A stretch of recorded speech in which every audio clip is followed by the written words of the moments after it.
Yan, magandang araw mga kasay, mga kabonsay. Mag-workshop tayo ngayon ng Pecos Nana. Well na itong bonsai na ito, kailang pinapuputol na ni Mrs. yung mga sanga niya. Dahil masyadong malabo na, lunahan niya na ako. Kasi dito dati, kailang napabayaan, nag-dive back ng sanga niya na nakababa rito. Kaya i-workshop natin ngayon para gumanda ulit. Umpisa na natin. Babukas muna tayo ng mga sanga niya.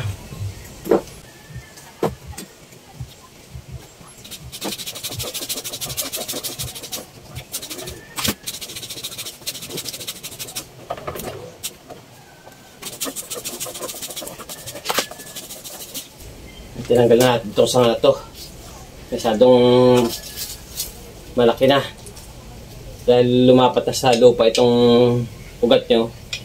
Kaya masyado siyang mabilis lumaki. Tulong din natin ito.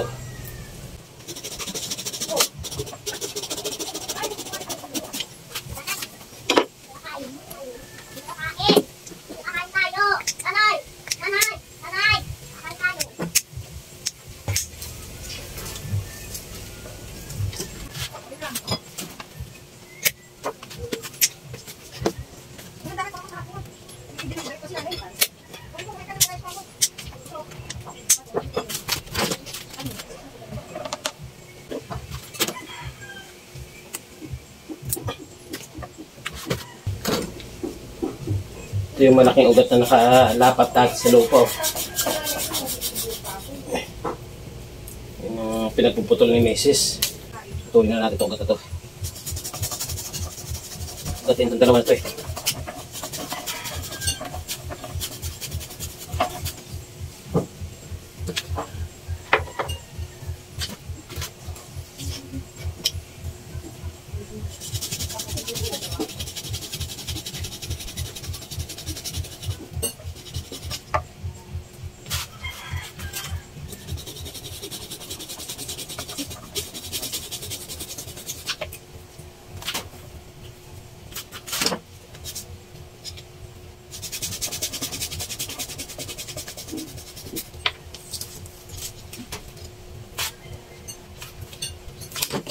Gagawin po ulit natin cascade dito ngayon.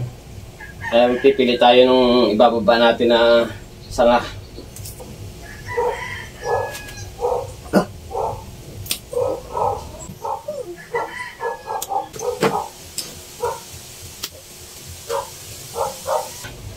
Iangat muna natin to. Dahil may pasong maliit pa rin ito sa ilalim eh. Tapos nakapatong siya sa bato. Iangat natin para naman natin yung style niya.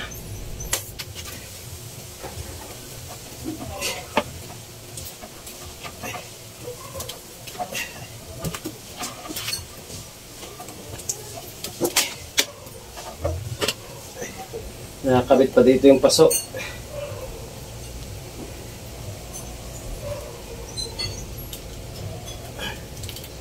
Pinataw lang kasi natin ito dito dati.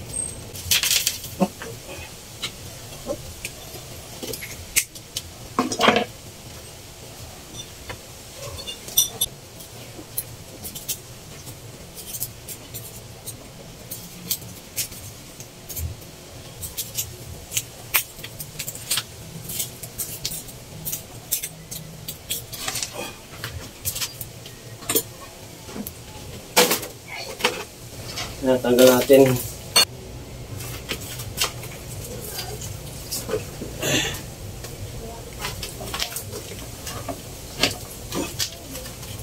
yung mga ugat na pinutol natin kanina.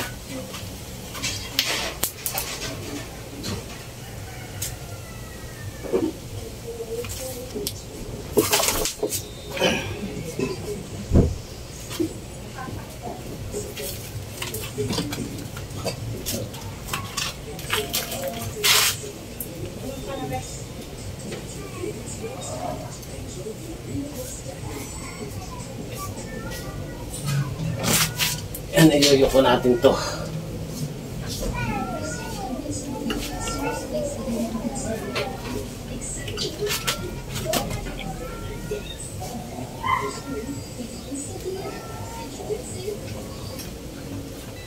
Lagyan muna natin ng lupa.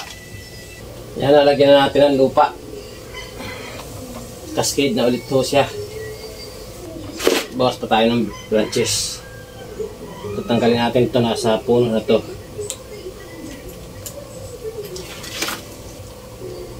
Tuloy natin. Magsasanga po yan dito eh. Tuloy na natin dito.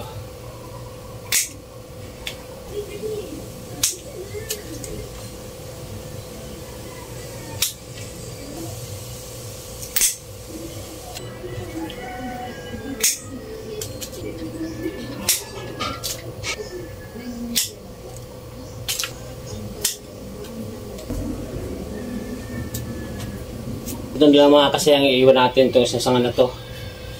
Ibababa natin. Bagay cascade na ho naman siya. Tatanggalin na lang natin to. Itong isang ito nasa gitna.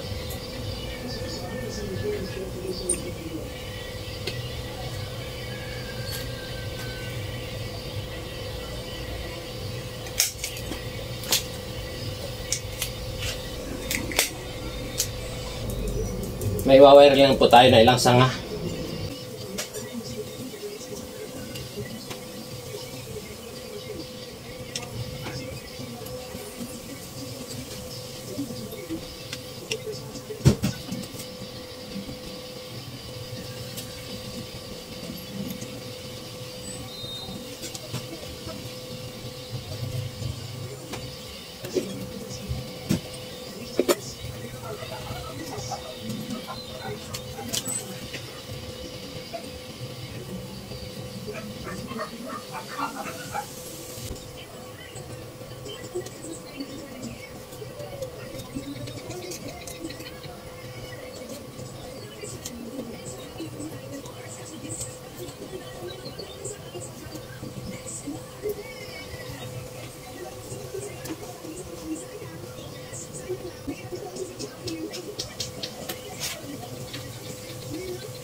Putulan na lang muna natin mga kasay ito dito. Masyadong mahaba siya.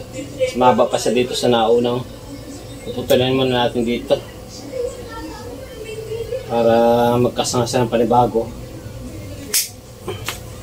Ito puputulan na rin ito para mas mahaba pa rin itong pinakang gitna niya.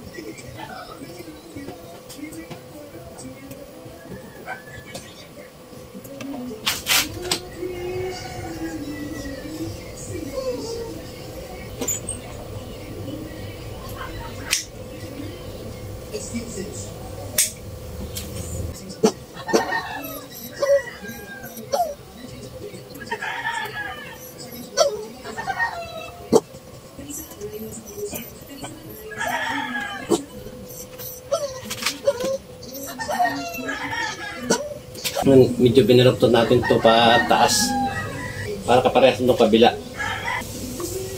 Ayan guys, yan lang muna. Update na lang ulit natin pag may mga bagong branches na siyang tumubo. Cascade na yan mga kasay. Mabilis lang pagandahin itong purpose na. Ayan mga kasay, tapos na ating workshop ng Paycos Nana. Yan ang naging resulta niya.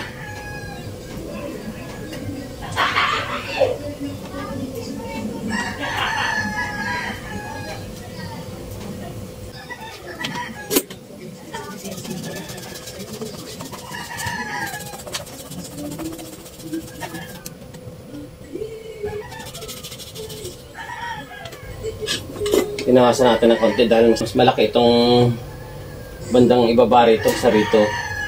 Gawa nung nagkadikit yung mga sanga niya rito sa kanyang ugat na lumaki.